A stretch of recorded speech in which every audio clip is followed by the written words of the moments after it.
són les 11, avui amb l'informatiu del Josep Pla.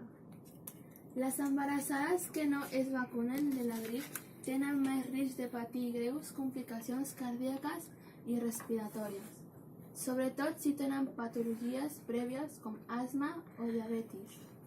Ho constata un estudi de l'Hospital Vall d'Hebron de Barcelona que adverteix de l'increment de visites i hospitalitzacions en aquests casos. Ara li deixo amb el meu amic Pau. Gràcies, Emili.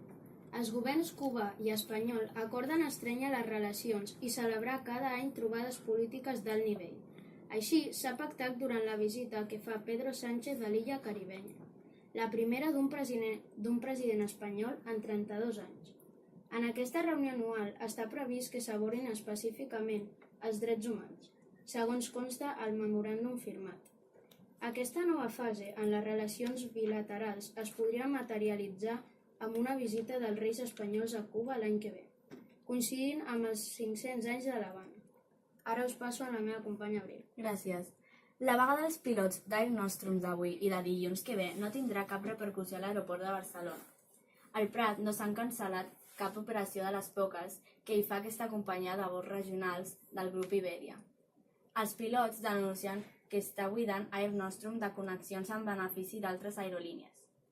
La companyia ho nega i assegura que està creixent i contratant nous pilots. Ara us passo amb la meva companya Valèria. Gràcies, Abril.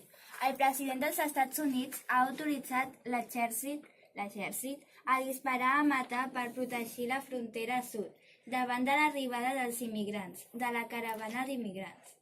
Donald Trump insisteix en que s'hi amaguen criminals.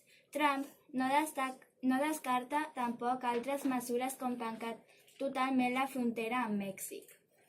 Ara us passo a la meva companya Gingin. Gràcies. Els Mossos d'Esquadra tanquen 14 narcoposis més al districte de Ciutat Vella a Barcelona. Això ha estat possible per la posada en marxa el passat 1 de novembre del dispositiu UPIC, que ha incrementat la pressió policial. El darrer local on ha cessat l'activitat delictiva es troba al carrer Rierera 11. Ara passo a la signa 1. Gràcies, Gingin.